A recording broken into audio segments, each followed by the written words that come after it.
Monsieur le président, madame la ministre, mes chers collègues, monsieur le président de la commission des lois, madame la rapporteure, la proposition de loi que nous examinons vise donc à clarifier et à améliorer la rédaction de l'article 706-5 du Code de la procédure pénale concernant les délais de forclusion de saisine de la commission d'indemnisation des victimes d'infractions pour bénéficier du fonds de garantie des victimes des actes de terrorisme et d'autres infractions. En effet, il apparaît que, dans sa rédaction actuelle, cet article est source de contentieux défavorables aux victimes et contraire à l'esprit de la loi du 15 juin 2000. L'article 706-3 du Code de procédure pénale encadre le droit d'indemnisation des victimes.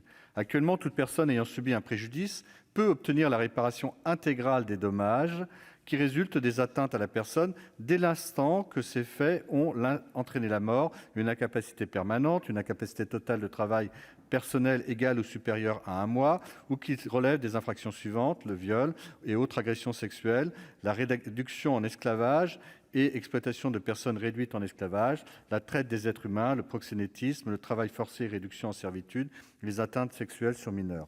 Sont exclus du champ d'application de cet article les infractions relevant de régimes spécifiques comme ceux applicables aux préjudices liés à l'amiante ou aux actes de terrorisme. Suite à la saisine de la commission d'indemnisation par les victimes d'infractions, celle-ci transmet la demande au fonds de garantie des victimes des actes de terrorisme et d'autres infractions, qui doit en retour proposer un montant indemnitaire sous 2 mois. La commission valide alors l'accord approuvé par la victime ou, à défaut d'approbation par celle-ci, détermine le montant de l'indemnisation. La demande d'indemnité doit être présentée dans un délai de 3 ans à compter de la date de l'infraction. En cas de poursuite pénale, le délai est prorogé à expire 1 an après la décision de la juridiction ayant statué définitivement. Une fois la victime indemnisée, le fonds de garantie peut se retourner contre l'auteur des faits afin de lui réclamer le remboursement des indemnités qui ont été versées par le fonds. Le régime de la forclusion applicable à ce dispositif a été modifié par la loi du 15 juin 2000, renforçant la protection de la présomption d'innocence et les droits des victimes. Ce texte fixe, à l'article 706-15 du Code de procédure pénale, l'obligation pour la juridiction pénale d'aviser la victime de son droit de présenter une demande d'indemnité à la commission, et ce, dans un délai de 1 an.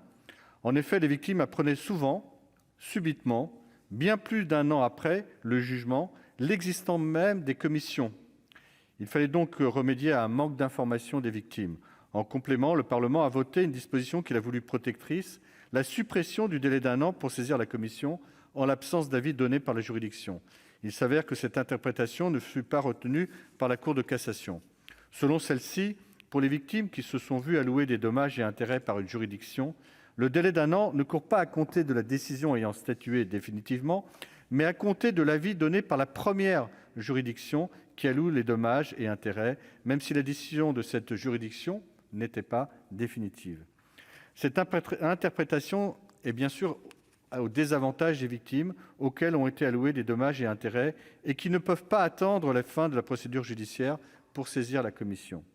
C'est pourquoi cette proposition de loi procède à une nouvelle rédaction de l'article 706-5 du Code de procédure pénale. Elle vise à créer un délai unique d'1 an après la décision de la juridiction qui a statué définitivement sur l'action publique et sur l'action civile engagée devant la juridiction répressive pour présenter la demande d'indemnité. Cette nouvelle rédaction maintient l'obligation qui incombe à la juridiction d'informer les victimes ayant reçu des dommages et intérêts de leur possibilité de saisir la commission.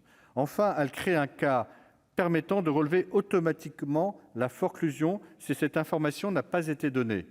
Cette solution présentée par cette proposition de loi supprime toute ambiguïté juridique. Pour l'ensemble de ces raisons, certes techniques, mais essentielles pour les victimes, le groupe Les Indépendants soutient cette excellente proposition et votera bien évidemment ce texte. Merci de votre attention.